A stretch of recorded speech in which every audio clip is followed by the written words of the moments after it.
I'm editing a video here, and I thought that some of you might be interested in seeing this here. This is how I do a voiceover in my videos. I would never sit in here and record it using, what I have set up here. I always do it out in the shop. I find that the best time is to do it while I'm doing it. And that way, when I'm talking in the shop to the camera with me in the picture like it is here, it blends in better with the things that I put in the voiceover. Now, this entire sequence here that I recorded is voiceover, and I wrote it down on this sheet of paper down here. And you'll see how this goes. You can see that this is all cut up. I've already done quite a lot here. And I'm just going to carry on. The other end a little bit using a step drill.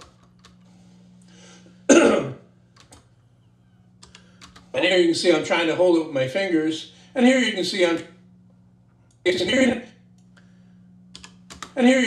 trying to hold it with my fingers. And of course that never works out well.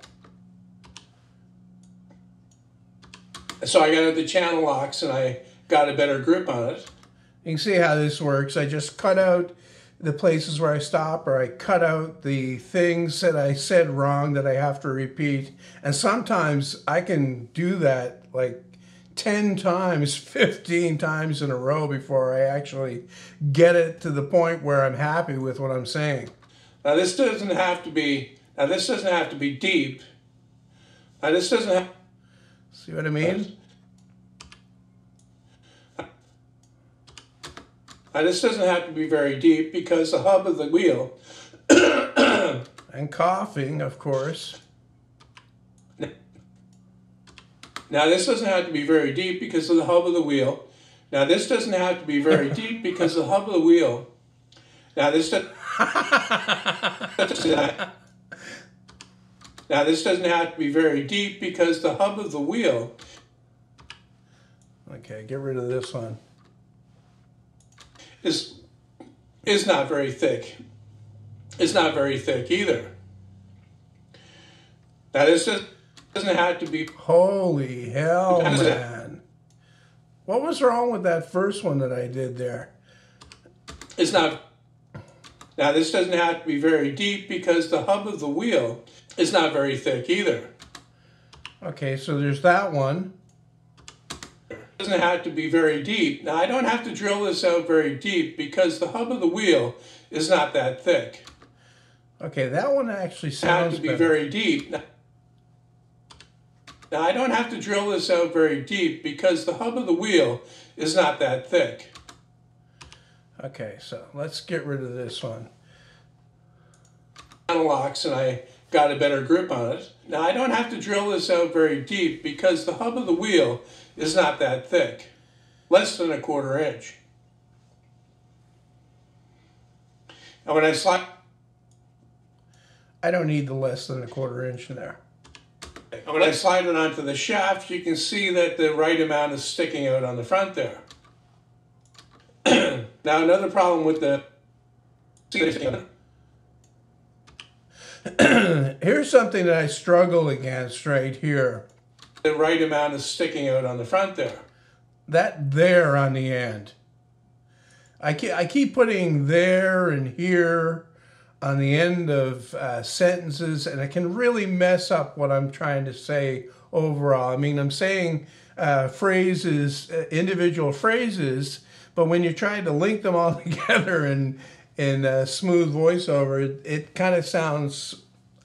I'm going to try to take that there out and see how it sounds.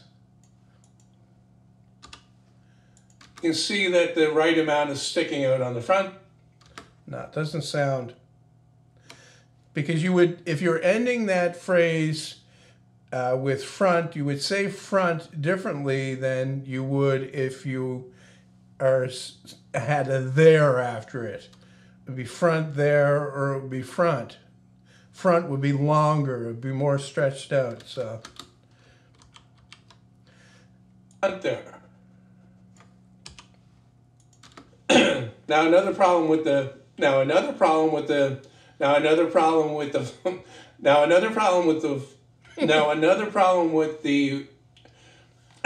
Now the next problem with the pulley, now the next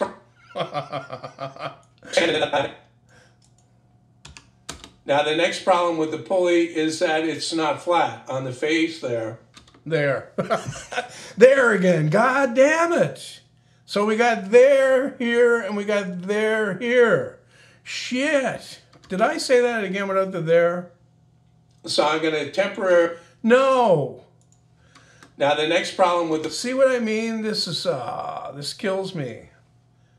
You can see... It would work better if I had a fully written script to go from, because then I could make sure that there weren't these problems. But I don't like to write the script, because then when I read that, it sounds too mechanical. I'd rather do it this way, just kind of talking naturally, as naturally as I can anyway. That the right amount is sticking out on the front there. Now the next problem with the pulley is that it's not flat on the face there. I'm going to cut the on the face there. Now the next problem with the pulley is that it's not flat. So that sounds all right. So I'm going to... is that it's not flat. So I'm going to temporarily bolt it onto the shaft. So I'm going to temporarily bolt it. So I'm going to temporarily bolt it on. I'm going to temporarily bolt it onto the shaft and then set up a tool rest so that I can turn a little bit off to make it flat. Wow, I didn't say there. Amazing. Of course, I can't get right to the very middle. Of course, I can't get right to the very center. Of course, I can't. Here's another little issue. Of course. That little smacking sound. Can you hear it? I can't get right. I try to cut those out.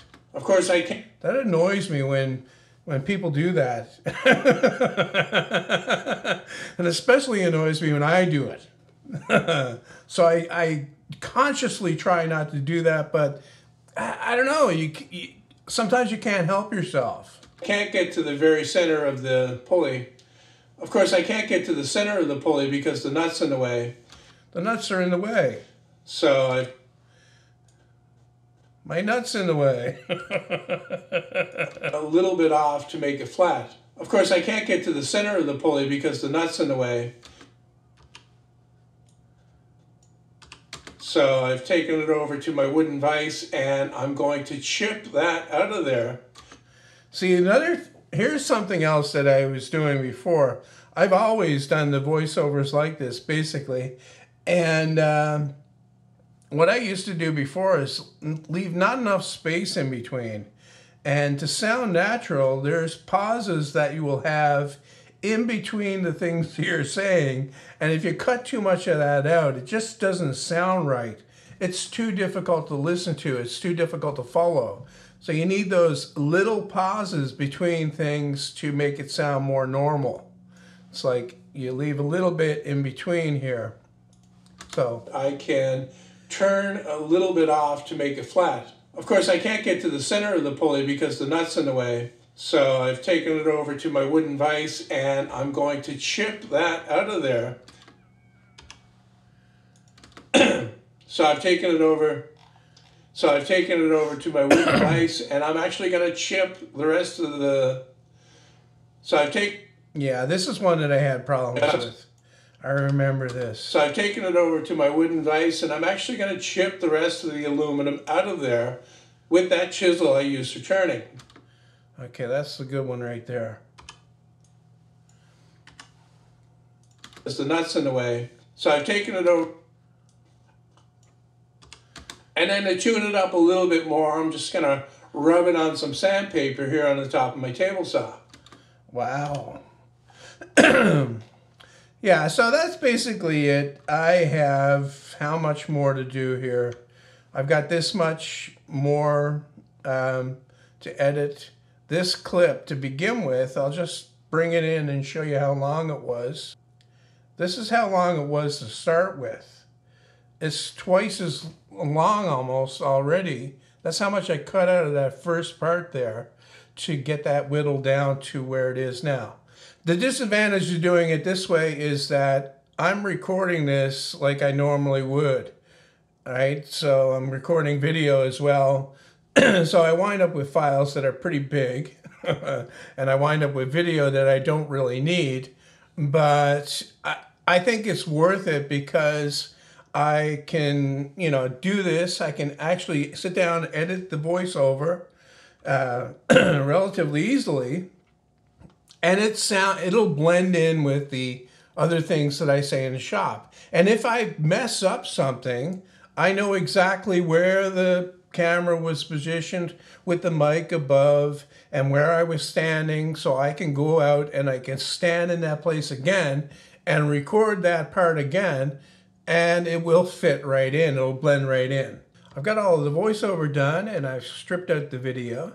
So it leaves me with this sequence, which is 2 minutes and 27 seconds long. And here are the clips that I have to squeeze in there. So I'm going to start doing that now. So this is going to be very much speeded up to show this, because this is probably going to take me as long as a half an hour to do. Yeah, I got a problem here. I don't have enough footage to support this amount of talking at the beginning here. So what I'm going to try to do is I'm going to try to cut out the part before this. I know how I can fix this. Maybe. I can put in text here. So that's what I'm going to do. So I can put what I said in the beginning there. I can type that in this text box and have it overlay the screen. Talking about the footage being recorded months ago. Let's do that. Isn't this exciting stuff? Eh? Isn't it exciting? That the shaft is pretty long. Still not enough to support all this talking I did. Damn it! I know that I bought this diamond wheel with the intention of making a jig for sharpening something. I'm going to cut that out. Okay, so what I can do, I can basically put everything that I said before that in this caption on the screen here. See, that's supposed to line up with where I'm trying to hold it. See right there, that's where that needs to be. Using a step drill, and here you can see I'm trying to hold it with my fingers, and of course that never works out well. Okay, so that's looking good there, but I still got this big honking gap in here that I need to fix up. Okay, so what I can do, you're probably starting to feel my pain, aren't you? Huh? What I can do is I can move this back and underlay some of this under the text. Maybe that's too much. Maybe we'll drag the text out a little bit further. So we start off with the text, and then, I'm going to stop here because you kind of get the idea. Basically, I've got this much space left, or, I'm going to try to compact all this stuff in. If I take them all and drop them in, and you can see where it goes. I mean, this is 13 minutes, almost 14 minutes out. Okay, all those clips add up too. So I've got to try to pack all those in to that remaining space in there to this. And then I still have all this other stuff here. This is the new video, where I actually sharpen the blade and to put after it, and still try to keep it down to a reasonably decent length video.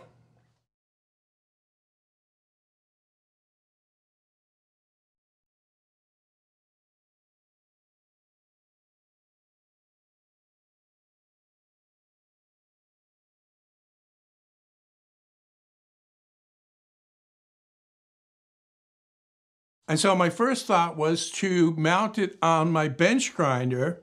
But you can see here, after I've taken the stone off, that the shaft is pretty long and that disc is fairly thin. So I looked around my shop for something to make a suitable spacer out of, and I found this pulley.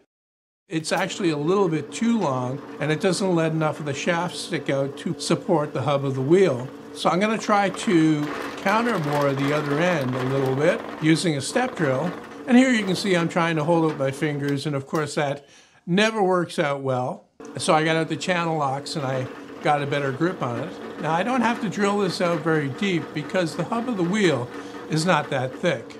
And when I slide it onto the shaft, you can see that the right amount is sticking out on the front there. Now the next problem with the pulley is that it's not flat. So I'm going to temporarily bolt it onto the shaft and then set up a tool rest so that I can turn a little bit off to make it flat.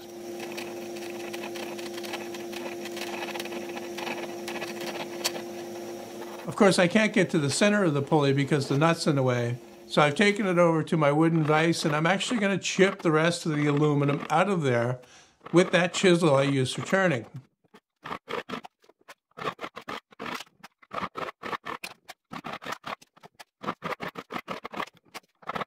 And then to tune it up a little bit more, I'm just going to rub it on some sandpaper here on the top of my table saw.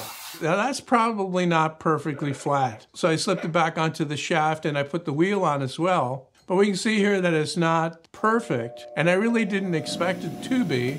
I mean, this is a pretty low precision machining operation here, but I figure I can get it close enough by shimming it out. So I marked it where it's furthest away, and then I put a paper shim in there, and I checked it again. And that's a lot closer, but it still could be a little bit better, so I added another shim, and that improved it to the point where I think it might be okay. There's still some play there, but I think the disc will flex enough to compensate for that. So I finished that up by getting an old router bit and doing a little bit of grinding on that, and it seemed to work well, and the router bit did definitely feel a lot sharper.